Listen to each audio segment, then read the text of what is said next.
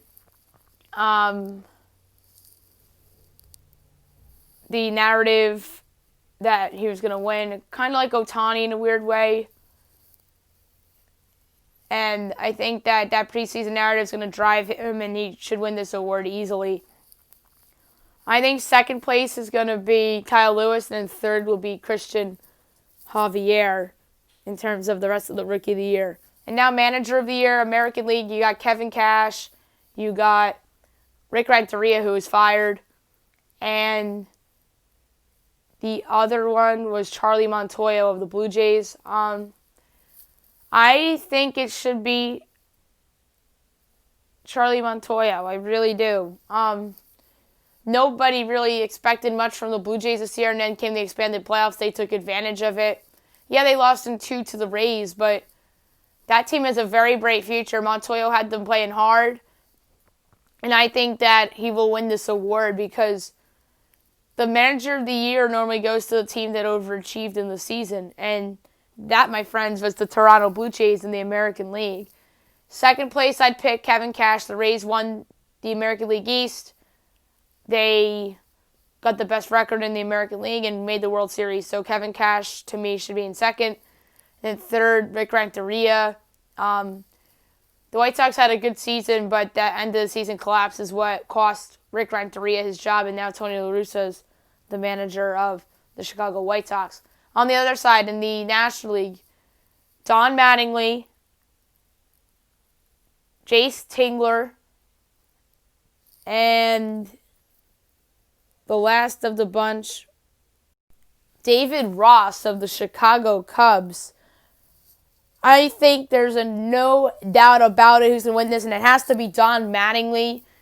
Taking the Marlins to the playoffs after a COVID outbreak within the team is remarkable. Absolutely remarkable. And nobody expected anything from the Marlins this year anyway. And they made it to the second round of the playoffs this year, the LDS. Don Mattingly has a lot to be proud of, and they should just extend him longer. He's a great manager, and he really got a lot out of his team this year in what was a rough situation. So I'd give it to Don Mattingly. Second place, Jace Tingler of the Padres. The Padres really made that jump this year that people thought wasn't going to be for another year. And Tingler really got them to play hard, got some guys to bounce back after bad years, like Manny Machado, and even Will Myers and Eric Hosmer had some contributions to the team this year. So Jace Tingler to me is my number 2. And David Ross is number 3. Yeah, the Cubs won the division, but he was exposed in the playoffs, just like Aaron Boone was exposed in the playoffs in his first year. And Rocco Baldelli was exposed in the playoffs in his first year. And now David Ross was exposed and got outmanaged by a veteran manager who's managed in the playoffs before, and Don Mattingly. I wasn't sure if he was going to be the third finalist. David Ross, I thought maybe it would have been somebody like Brian Snitker of the Braves or Mike Schill of the Cardinals, because they had a COVID outbreak and made the playoffs. So David Ross, I thought, was an interesting third finalist, and I think he comes in third place in the Manager of the Year voting. And now to the Cy Youngs. National League Cy Young, your candidates: Jacob deGrom of the Mets, Trevor Bauer of the Reds, and Yu Darvish of the Chicago Cubs. So Yu Darvish, his best year as a Cub, 12 starts, 2.01 ERA, 7.6 innings, FIP of 2.23, WAR of 3, 8-3 record, 11.01 strikeouts per 9, walks per 9, 1.66, home runs per 9, 0.59, BABIP 2.95, xFIP 282 in the War of 3, as I mentioned. His best year as a Cub for sure.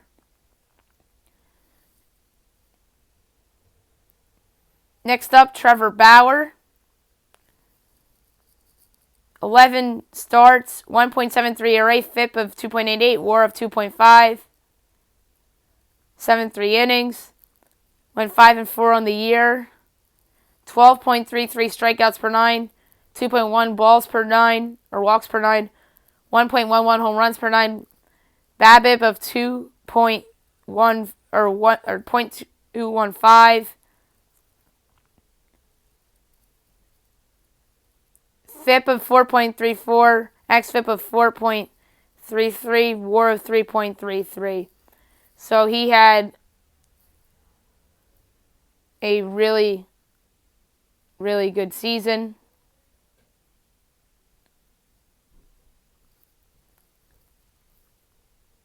And last but not least, your two-time reigning Cy Young Award winner, Jacob deGrom. 12 starts, 68 innings, ERA of 2.38, FIP of 2.26, WAR of 2.6. Went 4-2 on the year. 13.76 strikeouts per 9, walks per 9, 2.38, home runs per 9, 0.93, BABIP 288, FIP 2.26, xFIP 2.46, WHIP WAR 2.6. This is interesting. I'm going to say Trevor Bauer, but I don't feel good about it because his FIP and xFIP aren't that good. And then deGrom's had solid numbers across the board. And then Darvish has some head-scratcher numbers in there as well. So I'm going to say Trevor Bauer. Do I feel good about it? No. Second, I'm going to say deGrom. Third, I'm going to say Darvish. American League Cy Young. Your candidates, Shane Bieber, Hyunjin Ryu, and Kenta Maeda. We'll start with Shane Bieber, who was my preseason pick to win this award, by the way. 12 starts, 77 in the third innings, 1.63 ERA, FIP of 2.07, WAR of 3.2. Strikeouts per 9, 14.2, walks per 9, 2.44, homers per 9.81, BABIP 267. FIP 2.07, xFIP 2.04, like I said, WAR 3.2.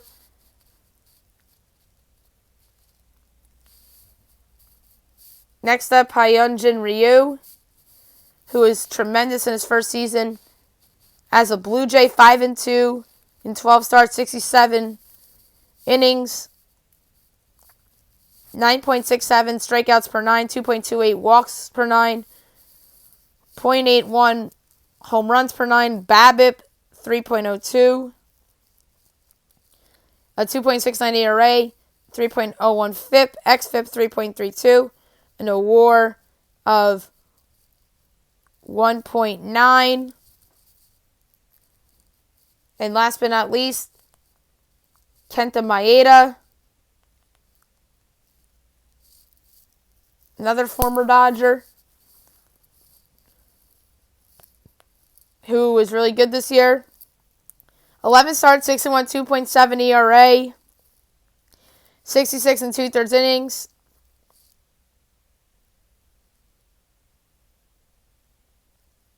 Um, 10.8 strikeouts per 9, 1.35 walks per 9, 1.22 homers per 9, BABIP of 208, a FIP of 3, xFIP of 2.63, and a WAR of 2.1. So I think Shane Bieber's winning this award. No doubt about it. He was awesome this year, and he was my preseason pick for this award. And I think that he'll win this award in a landslide. Second place, I think, is a little bit of a toss-up. I'm going to go with Kenta Maeda. I thought he was just a little bit better than Hyunjin Ryu this year. So I'm going to go Maeda second and Ryu third. Next up, the National League MVP, Freddie Freeman, Manny Machado,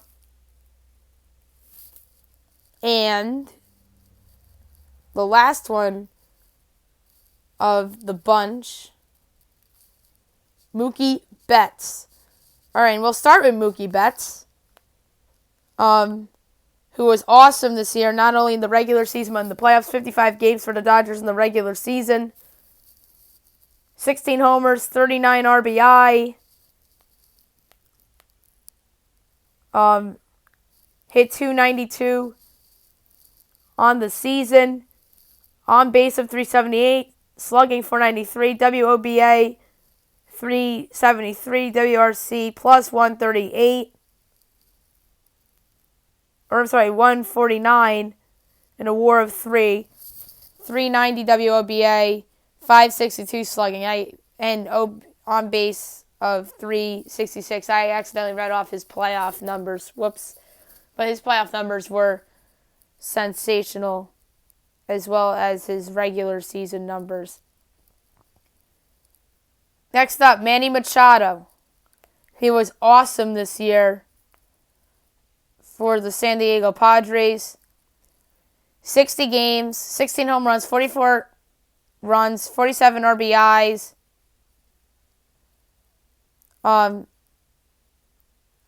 BABIP of 297, average 304, on base 370, slugging 580, WOBA 391, WRC plus of 148, with the WAR of 2.6. And by the way, Mookie Betts' WAR of 3 and his BABIP was 289 in the regular season. And last but not least, Freddie Freeman, Atlanta Braves, who was just awesome this year. He battled COVID and came back stronger than ever. 60 games, 13 homers, 53 RBI, 51 runs. BABIP of 366, average 341, on base 462, slugging 640, WOBA 456, WRC of 187, and a WAR of 3.4. I think Freeman's winning this award. I really do. Freeman was the best player in the National League this year, played all 60 games after a long battle of COVID-19, and he was just awesome and really deserves a lot of credit for carrying his team to a 7th game against the Dodgers.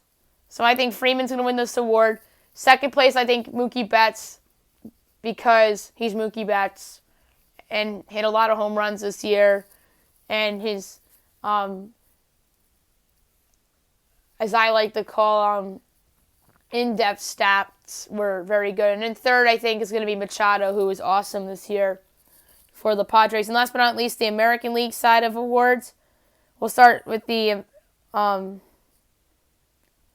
LeMahieu, who after last year was snubbed as an MVP finalist, as a finalist this year.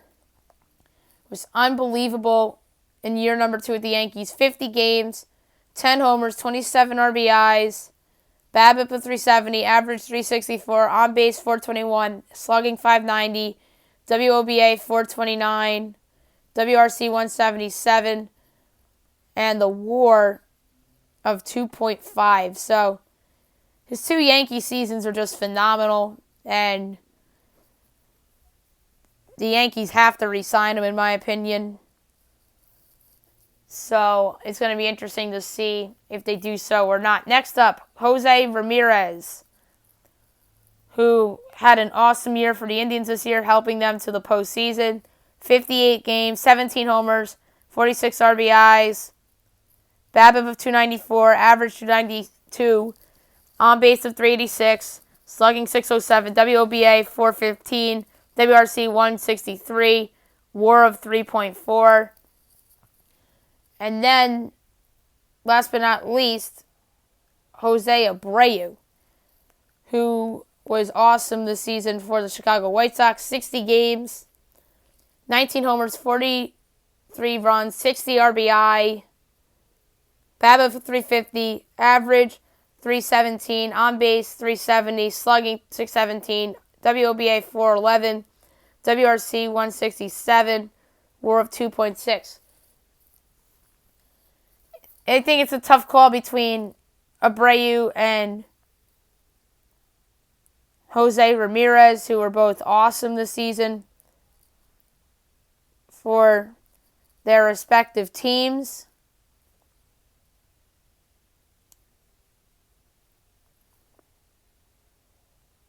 But I'm going to give a slight edge to Abreu. Just the slightest edges. And I think that it's going to be so close. And I think Ramirez will come in second. And then DJ LeMay will come in a distant third place for the American League MVP award. So it's going to be interesting to see how these play out. NFL trade deadline talk really quickly. Just going to go through every team. See what's sort of up. The Jets traded away Avery Williamson to the Steelers over the weekend. I believe they got a 6th-round pick in return. So Williamson, Steelers get their guy to replace Devin Bush just for this season. Patriots, I think, are taking calls on anybody. Stephon Gilmore, they want a pick back as well as a player. I don't know if they can pull that off, but we'll see. Bills, I think, should do something to help improve their team. The Dolphins, I think, should be a buyer as well. I think they can use some offensive line help. And the Bills, I think, should go out and improve their defense a little bit. Maybe their front seven. The Browns, I think, have the pressure on them to go out and get a wide receiver with Odell out for the year. Bengals, I think, are going to be a seller today. And have been a seller. They trade away Carlos Dunlap. Is Geno Atkins next? Steelers got Avery Williamson. Do they make another move? I don't think so. Baltimore made their move with Yannick Ngakoue. The Texans, I think, are going to be a seller. Will Fuller be on the move, maybe? I don't think they'll trade Laramie Tunsil or Deshaun Watson. I don't think they'll trade J.J. Watt, but I think everybody else is on the table on that team. Tennessee, I think, needs a move for their defense. Jacksonville, I think, will be a seller. I think they'll shop some veterans around. And then, last but not least in that division, the Colts, I think, will be a buyer. I think that they can use some help on their defense and on their offense. I think they could use another veteran wide receiver on their team. The West, the Chiefs, I think, will stand pat. I think their big move was Le'Veon Bell. Broncos, they're a big wild card. I think they could either buy or sell. They're on the wild cards for me today. Raiders, I think, should be a buyer. I really do, and I think they need help on defense. The Chargers, I think, will be a seller. They traded Desmond King to the Titans for a 6th-round pick, which was a good pickup for Tennessee. Only having to give up a 6th-round pick for a guy that made the Pro Bowl 2 years ago. And the All-Pro team. NFC East, I think the Giants are open for business. To Golden Tate, Kevin Zeitler, maybe Leonard Williams too. Cowboys, I think, are open for business. They already traded away Everson Griffin. Maybe Eldon Smith goes too. Eagles, I think, will be a buyer. Maybe they'll go out and get a wide receiver. And I think they could use some help on the offensive line as well. Maybe they trade for Kevin Zeitler. I don't know if the Giants would do that in division, though. And the Washington professional football team, I think, will be a seller. Ryan Kerrigan's obviously available. He requested a trade. NFC North, Green Bay, wide receiver. Do they go with Will Fuller? That has been in the rumor wheel lately. It's funny about Minnesota. They go and trade Yannick Ngakoue, and then they go out and beat Green Bay, which is weird. Maybe they do a little bit of buying and selling. Detroit's a buyer. They went out and got Everson Griffin to help their pass rush. I think that they're in play for a wide receiver with Kenny Golladay hurt. The Bears, I think, need to be a buyer. Maybe they go and trade for Ryan Fitzpatrick. He's an interesting name on the trade market. Maybe the Cowboys trade for him. But I think that he can really help somebody like Dallas or Chicago. The NFC South, the Panthers, they're interesting. I don't know what they'll do. I think they can sell, and I think they can buy. I think that they can be a both team. The Saints are a buyer, obviously. I think that they're looking at wide receivers. Obviously, with Michael Thomas, they're not really happy with him, and then Emmanuel Sanders has COVID. The Falcons, I think everything's on the table for them, and I don't think they're dealing Calvin Ridley or Julio or Matt Ryan, but I think everybody else is available. And then the Buccaneers made their move with McClendon last week. And then the NFC West, the 49ers look like they're a seller. They traded away Kawhi Alexander to the Saints for Kiko Alonso in a fifth. So it looks like that the 49ers are starting to accept reality a little bit that they're not going to win their division. The Cardinals made their move with the former Giant. Blanking on his name.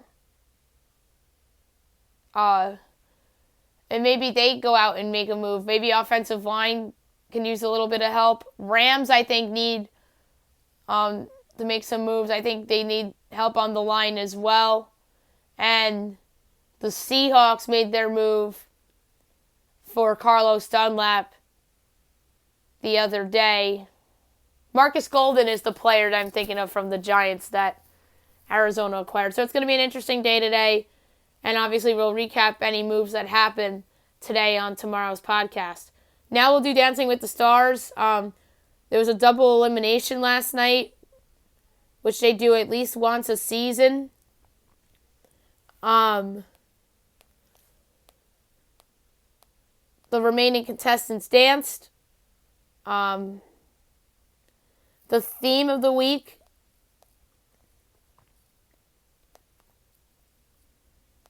was just the double elimination night.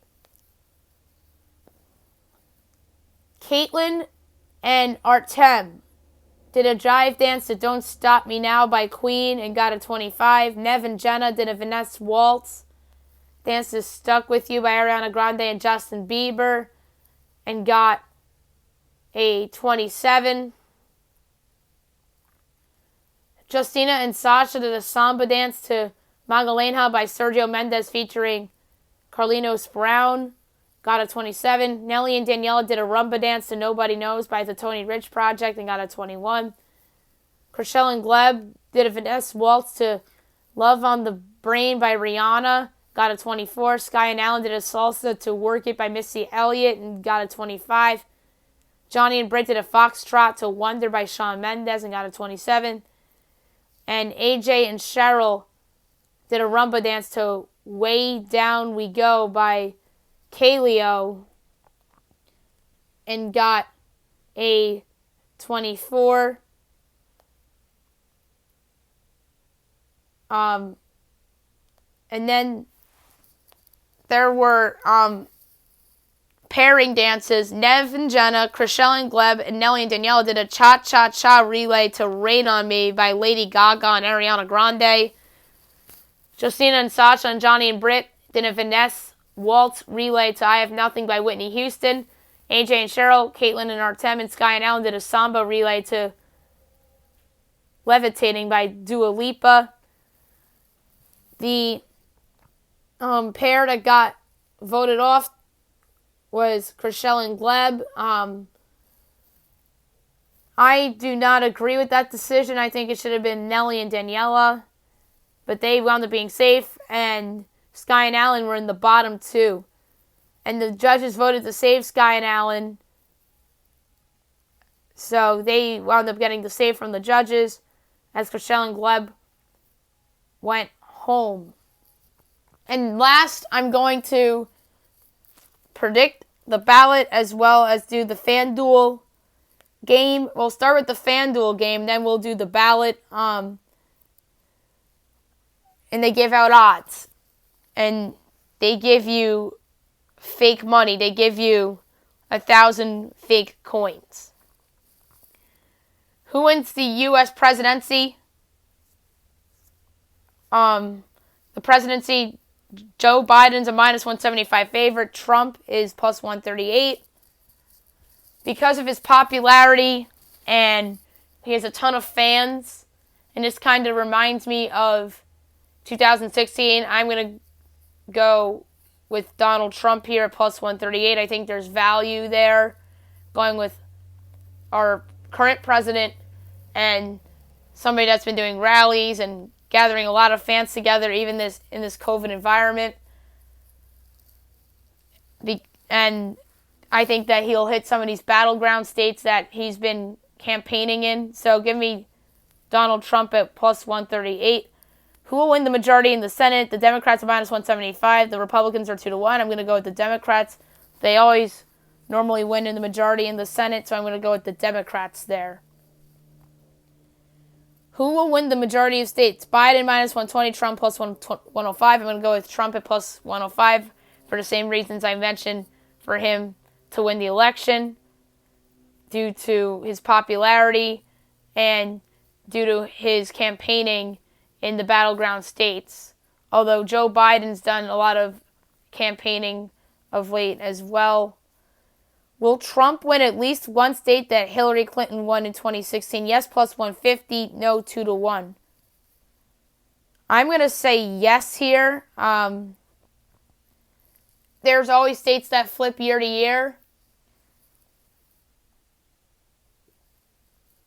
I have the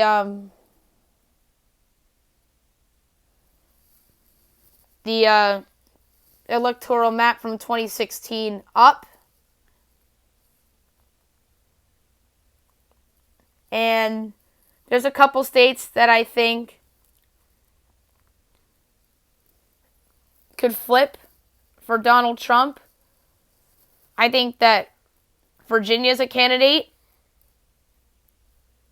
I think that some of these other states are in play for that, like Maryland, who has a Republican governor. But we'll see. It's going to be very interesting.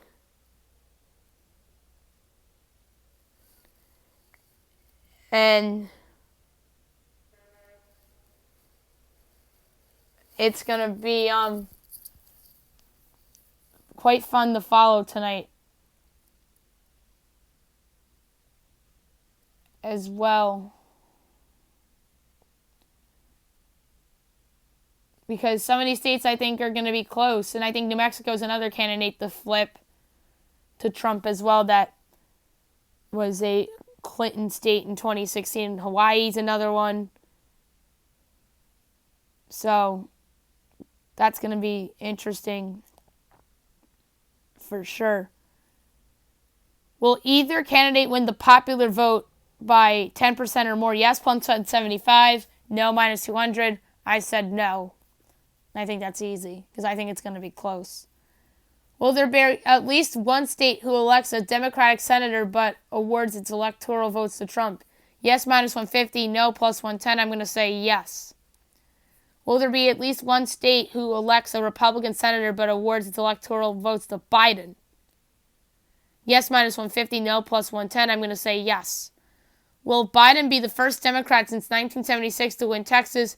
Yes, plus 225. No, minus 333. I think no. Because Texas is a very Republican state, and obviously they have a governor that's Republican and Greg Abbott as well. Who will win Florida? Biden minus 150, Trump plus 110. I think it's going to be Trump.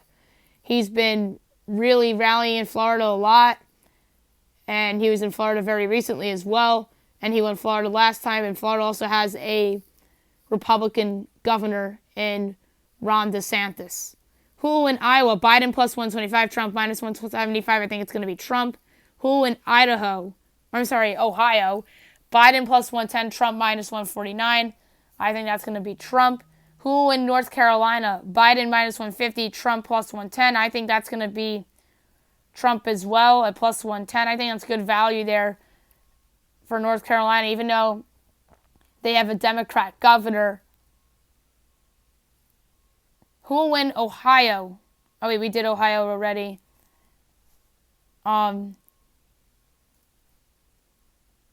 Next up, who in Georgia? Biden minus 150, Trump plus 110. This is a state that I think is going to flip. Trump won this state in 2016. I think Biden wins this state this year because Atlanta's really the big Democrat city there. I know Georgia is a Republican state, but Atlanta's a Democrat city. So I think that Biden will win Georgia this time around. Who will win Michigan? Biden minus 350, Trump plus 225. This is my favorite value play on the board. I'm not doing best bet today, but if I had a best bet, it'd be Trump to win Michigan at plus 225. He won Michigan last time. Yes, Michigan has a Democrat governor in Gretchen Whitmer, who is liked by a lot of people. And she's made some interesting decisions regarding COVID in her state of Michigan. But I think that Michigan, I think that's a really ballsy call to pick Trump to win Michigan for the second time in a row. Who will win Pennsylvania? Biden minus 350, Trump plus 225. I'm taking the plus 225 here as well. I just think that it's another state. And this, like I said, this is reminiscent of the Hillary election. And I know Biden's from Scranton, but Hillary was the consensus projection for Pennsylvania, and Trump wound up winning that state. I think he wins it again. And again, this is a value play as well. And who will win Arizona? Biden minus 225, Trump plus 163. This is a state I think could flip the blue. I think Biden wins Arizona, although Arizona has a Republican governor, but I think that Biden will win Arizona. And who will win Nevada? Biden minus 350, Trump plus 225. I think Biden wins Nevada. Nevada is a Democrat state, and I think that Biden will take Nevada. And now how my map, courtesy of 270towin.com. I'm going to go state by state in alphabetical order, and then I'll go over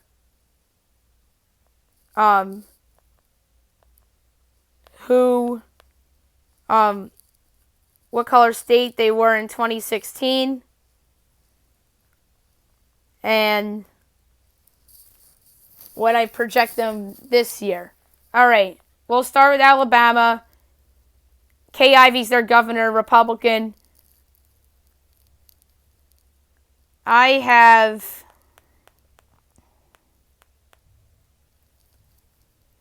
Alabama as a red state this year, and that is a 9 electoral vote state.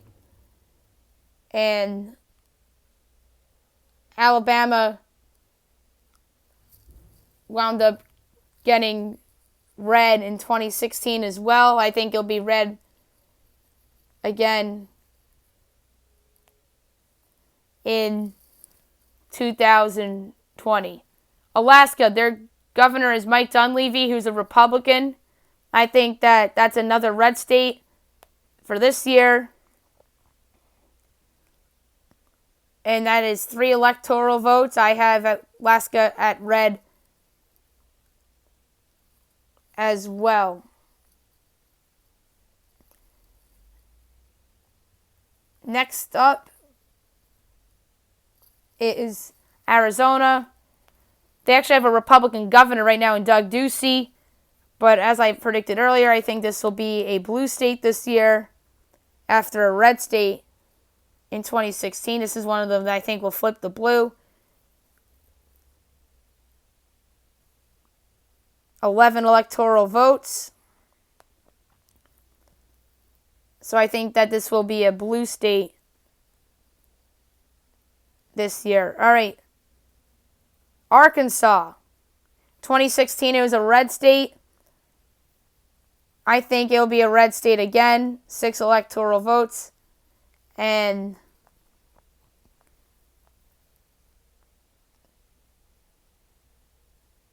their governor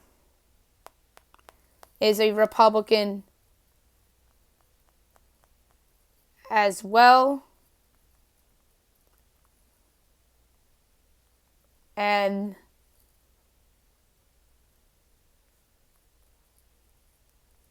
so I think that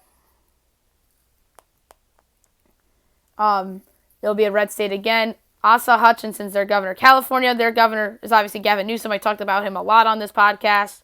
He's been very strict with COVID. That's obviously a blue state. That will never change. And 55 electoral votes for the state of California. Connecticut, Ned Lamont's their governor. He's a Democrat. 2016, it was a blue state. I think it'll be a blue state again. 7 electoral votes. Colorado, Jared Polis, a Democrat governor as well. It was a blue state in 2016. I think it's a blue state again. 9 electoral votes. Next up, Delaware, John Carney. He's another Democrat governor. I think that Delaware will be a blue state again after it was a blue state in 2016. 3 electoral votes. And then next up after Delaware, you got Florida. I'm going in ABC order. I talked about Ron DeSantis earlier. And I think that Trump will win Florida for the second time after he won it in 2016. That was a very close call. That pretty much determined the election. That in Pennsylvania, 29 electoral votes for Florida. Next up, Georgia, Brian Kemp.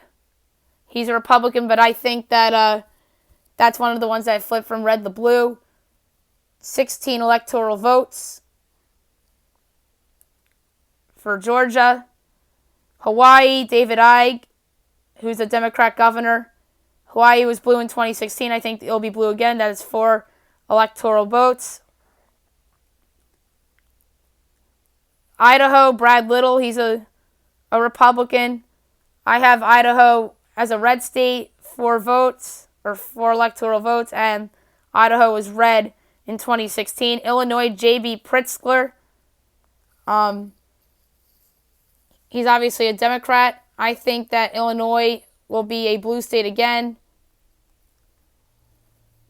20 points or electoral votes, and it was blue in 2016, as I mentioned. Indiana, Eric Holcomb, he's a Republican. I think Indiana will be red again. So that's 11 electoral votes. And Indiana was red 4 years ago. Iowa, Kim Reynolds, who's a Republican. I think that's a red state again. 6 votes for Iowa, and that was a red state in 2016 as well. Kansas, Laura Kelly, she's a Democrat. But I'm going to say that Kansas will be a red state again, so that's 6 electoral votes.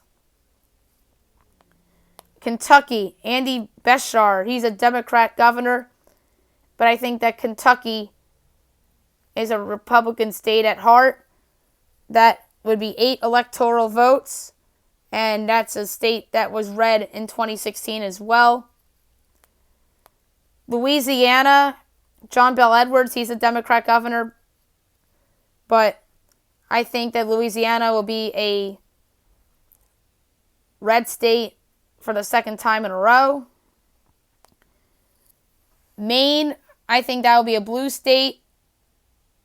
4 electoral votes. Or no, I actually have Maine being an upset. I think that's going to be a red. And that was blue in 2016. So my surprise pick is I think Maine flips. And that's an odd state to flip, but I think that's the state that flips. I knew it was a weird state I had as the flip state. from blue to red. Maryland, they have a Republican governor. I think that that's a flip state as well. I think that the 10 electoral votes will go to the red this time after going the blue 4 years ago. All right, Massachusetts, Charlie Baker. They actually have a Republican governor in House right now, but that's a Democrat state. So that's 11 electoral votes. So I have them being blue, and they were blue 4 years ago. Michigan, I talked about them. They have a Democrat governor in there right now, but I think that they'll be a red state tonight or whenever they'll finally count the election. 16 electoral votes, and they were red 4 years ago as well. Next up, Minnesota, Democrat Governor Tim Walz. I think Minnesota will be a blue state, so that'll be 10 electoral votes, and Minnesota was a blue state in 2016. Mississippi, Tate Reeves is their governor. They were a red state 4 years ago. I think they'll be red again, so that'd be 6 electoral votes. Missouri, Mike Parsons, their governor. Missouri's normally a red state, and I think it'll be red again, so that's 10. Next up is Montana, Steve Bullock. He's a Democrat governor, but Montana's normally a red state. I think they'll be red for the second time in a row for Donald Trump. Nebraska, Pete Ricketts is their governor. He's a Republican. 5 electoral votes for Nebraska, and I think it'll be red again. Next up, you got Nevada, Steve Sisolak's their governor. They were a blue state in 2016. I think they'll be a blue state again, so that's 6 electoral votes. New Hampshire, Chris Sununu, Republican governor. But I think they're a blue state for the elections. That's 4 electoral votes. And they were blue in 2016 as well. New Jersey, Phil Murphy's the governor. He's a Democrat. Murphy has been very strict with his decision-making throughout COVID-19. But I do think that for the second time in a row that New Jersey will be a blue state. 14 electoral votes. Next up is New Mexico. They have a Democrat governor, Michelle Lujan Grisham. They were a Democrat state 4 years ago. I think there will be Democrat as well. I think that's a 5 electoral votes in blue. Andrew Cuomo, we've talked about a lot on the podcast. He's a Democrat, obviously. I have New York projected blue, 29 electoral votes, and they obviously were blue 4 years ago as well. Roy Cooper's the governor of North Carolina. He's a Democrat, but this time around I think that there'll be a red state, 15 electoral votes, and they were red 4 years ago as well. Ohio, Mike DeWine, he's a good governor out in Ohio. It was a red state 4 years ago. I think it'll be red again. That would be 18 electoral votes.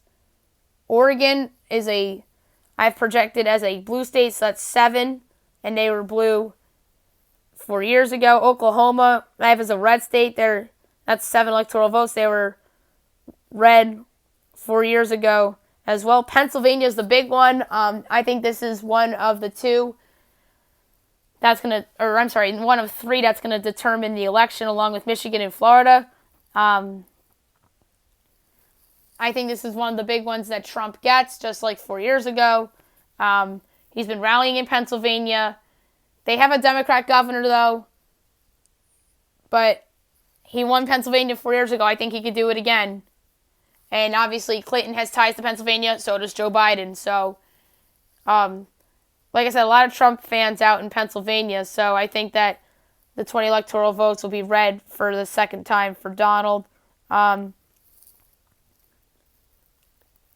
Next up is Rhode Island. I think that will be a blue state. That's 4 electoral votes. And they were a blue state in 2016 as well. South Carolina is a red state. I think they'll be red again.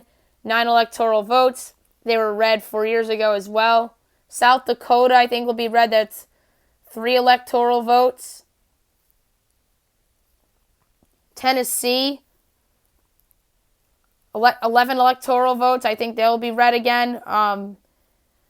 Talked about Texas. I think that the Republican Texas thing will still go on. 38 electoral votes for Texas. Utah is a Republican state. So that's 6 electoral votes for Utah, and they were red 4 years ago as well. Vermont has a Republican governor in Phil Scott, but I think that they'll be blue. That's 3 electoral votes, and they were blue 4 years ago as well. Virginia, Ralph Northam, he's a Democrat governor. 13 electoral votes for Virginia. I think they'll be a blue state again this year, and it was a blue state in 2016 as well. That one was pretty close. All right, 4 more to go. Washington, I think, will be a blue state. That's 12 electoral votes, and they were a blue state 4 years ago as well. West Virginia is a red state. 5 electoral votes for West Virginia. I think they'll be red again. Wisconsin's a big one. I think that that's going to be a red state again for the second time in a row. That's 10 electoral votes. And then, last but not least, Wyoming. I think that's a red state as well. So that's 3 electoral votes. So there you have it. There's my predictions for the election. And we'll go over the map tomorrow, assuming if the election will be called by tomorrow or tonight. And then we'll obviously go over or look ahead to MACtion tomorrow on the podcast with that coming back. So that's going to be a lot of fun. NFL Power Rankings for Week 9 as well. Maybe an NBA mock draft if I have time. NFL trade deadline.